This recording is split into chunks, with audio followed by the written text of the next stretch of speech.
நீ கடவுள் உங்களுக்கு கொடுத்துருக்க வசனம் 2 சாமுவேல் 16:10. அதற்கு ராஜா, செரியாவின் குமாரரே, எனக்கும் உங்களுக்கும் என்ன?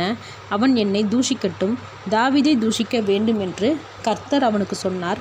ஆகையால் ஏன் இப்படி செய்கிறாய் என்று கேட்கத்தக்கவன் யார் என்றான்.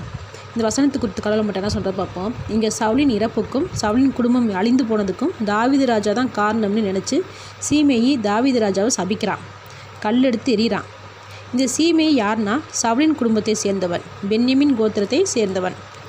தாவீது ராஜா தன்னுடைய மகனாகிய அப்சலோம காரணமாக ஓடிக்கொண்டிருந்தார். இந்த சமயத்தில் சீமேயி இழிவாக பேசலாம்னு நினச்சே ராஜாவை பேசுகிறான்.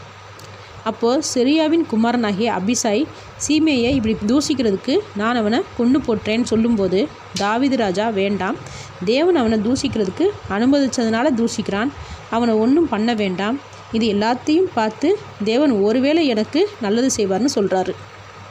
இங்கே அபிசாயி யாருன்னா தாவீதின் சகோதரியின் செரியாவின் மகன், தாவீதுக்கு மருமகன். இங்கே நம்ம 2 பேரை பற்றி பார்க்க போகிறோம். ஒன்று சவுலின் உறவுக்காரன் சீமேயி, அடுத்து தாவீதின் உறவுக்காரன் அபிசாயி. இந்த 2 பேருமே அவங்களுடைய ராஜாக்களுக்காக தான் கோவப்படுறாங்க. நம்ம எப்போ சோர்ந்து போய் இருக்கோமோ, இல்லை ஏதாச்சும் இழந்து போய் இருக்கோமோ, அப்போ தான் நல்ல உறவுகளையும் கெட்ட உறவுகளையும் பார்க்க முடியும். இங்கே நேரம் பார்த்து தாவீது ராஜாவை தூஷிக்கிற சீமேயி போல் நம்மளையும் சபிக்கிறதுக்கும் நம்மளுடைய இழப்பில் சந்தோஷப்படவும் சில பேர் தயாராக இருப்பாங்க. இங்கே தாவீது ராஜா சவுலை கொல்லலை, ஆனால் சீமேயி தவறாக புரிஞ்சுக்கிட்டு ராஜாவோட வேதனையில் சந்தோஷப்படுறான். இப்படி நமக்கும் இருப்பாங்க. நம்ம செய்யாத ஒரு விஷயத்த, நம்ம நினைக்காத ஒரு விஷயத்த நாம் தான் செஞ்சோம்னு முடிவு பண்ணி கோவப்படுறவங்க இருப்பாங்க. இன்னொரு உறவு நிஜமாகவே நம்ம படுற கஷ்டத்து மேலே இறக்கப்படுவாங்க. ஏதாச்சும் உதவி செஞ்சிடணும்னு நினைப்பாங்க. நம்மளுடைய வேதனையாக அவங்களுடைய வேதனையாக தோலை சுமப்பாங்க. இதனால் நம்மளை பார்த்து கேலி செய்கிறவங்ககிட்ட சண்டை கூட போய் போடுவாங்க. ஆனால் தாவீது ராஜா பொறுமையோடு இருந்தது போல் நாமளும் இருக்க பழகிக்கணும். சப்போர்ட் பண்ண ஆள் இருக்குன்னு சண்டை போட போகக்கூடாது. வேதனையிலும் பிரச்சனையிலும் தாவீது ராஜா நம்பி இருந்தது தேவன் ஒருவரை மட்டும்தான்.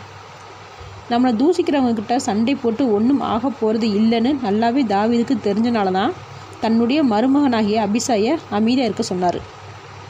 எந்த தவறும் செய்யாத போதும் நம்மளை ஒருத்தவங்க அவமானப்படுத்தினாலும் இழிவாக பேசினாலும் தேவன் அதை பார்த்துட்டு சும்மா இருக்க மாட்டார். நிச்சயமாக தேவன் அவங்க முன்னாடி நம்மளை உயர்த்துவார். நம்மளுடைய கோபம் நீதி செய்யாது. தேவனின் கரங்களே தீமைக்கு சரி கட்டும். ஆமேன்.